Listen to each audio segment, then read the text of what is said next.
you very much. I thank you, Honorable Deputy Speaker, sir, for the time given to me to speak on the budget 2022-23 on behalf of my party. I compliment the Finance Minister for presenting a forward-looking and growth-oriented budget that strengthens the drivers of long-term development. It builds on last year's budget and scores high on several counts: consistency, COPEX-led growth, transparency in numbers, energizing many of the stressed sectors, and continues the focus on simplifying taxation policies. The budget provides a blueprint for steering the economy towards a sustained high-growth trajectory and aims to lay a strong foundation to steer the Indian economy towards Amrit Kal for the next 25 years, from India at 75 to India at 100. The Finance Minister has highlighted a framework for growth by focusing on 4 key themes. 1. Public investment for building modern infrastructure under PM Gati Shakti. 2. Inclusive development. 3. Productivity and investment. Sunrise opportunities, energy transition, and climate action. And 4. Financing of investments. Additionally, the Honorable Minister has announced several tax and regulatory measures which should go a long way towards removing difficulties faced by taxpayers, reducing litigation, providing certainty, and widening the tax base. Policy measures have also been introduced to increase the flow of private investment in India. Of course, efficient and timely execution will be the key. And this is also where the government estimates that gains from supply-side reforms and easing of regulations may boost growth.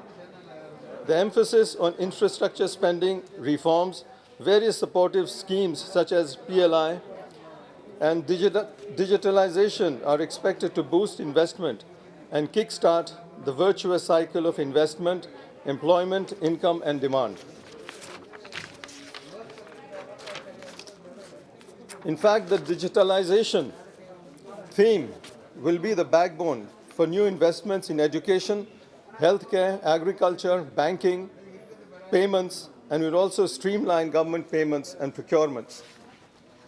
Availability of fiscal space to ramp up capital spending, easing supply chain constraints, and synchronized global growth resulting in strong exports will further boost the growth momentum.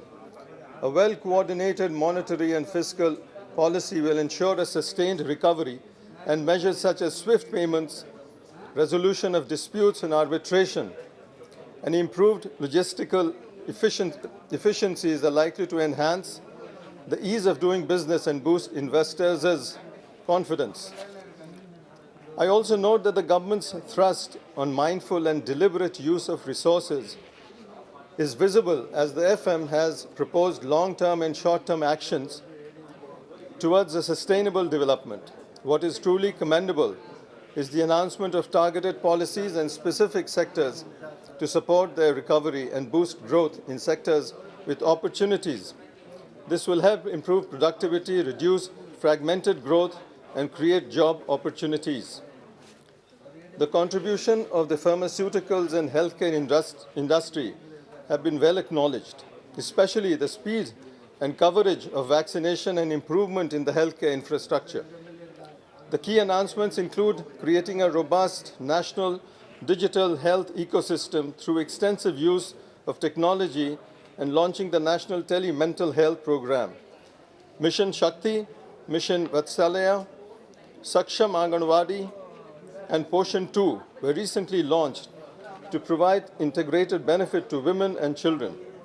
Genomics and pharmaceuticals have been noted as sectors contributing to sustainable development. With this, the sector should benefit from the future government policies. There are several forward-looking measures in the budget 22. No, please try to conclude. Well, just 1 minute, sir. Which build on vision set out by the previous budgets and are expected to put the economy on accelerated growth path after the impact caused by the pandemic. To sum up, amendments in tax law, to bring about sustainable growth, infrastructure investment, focus on R&D spending, nurturing incentives to core sectors including manufacturing services, tapping the huge experience of running captive centers are some of the priority items on the agenda of the government. Ease of tax compliance, Yes. simplification and digitization are the cornerstones to enhance the ease of doing business in India. I remain optimistic towards sustained growth. However, I must caution the government that in a complex country with a huge population like ours, there is no place for complacency, much less hubris, and only sabka vishwas or sabka prayas can Dhanyawad. make us realize our dreams. A case in point, sir, is the absence of even the mention of the welfare schemes concerning the minorities. Although the fact is that there are various schemes for their benefit. Example, the Hunar Haat scheme of the Minority Affairs Ministry, the modernization of madrasas, the exhortation by the Honorable Prime Minister to the students to hold the Quran in one hand and the computer in the other, etc. I remain optimistic, therefore, that in future the government will be more amenable towards the uplift of the minorities who constitute a whopping 25 to 30 crores of citizens of Yes. our great nation. Thank you, sir. Thank you very much.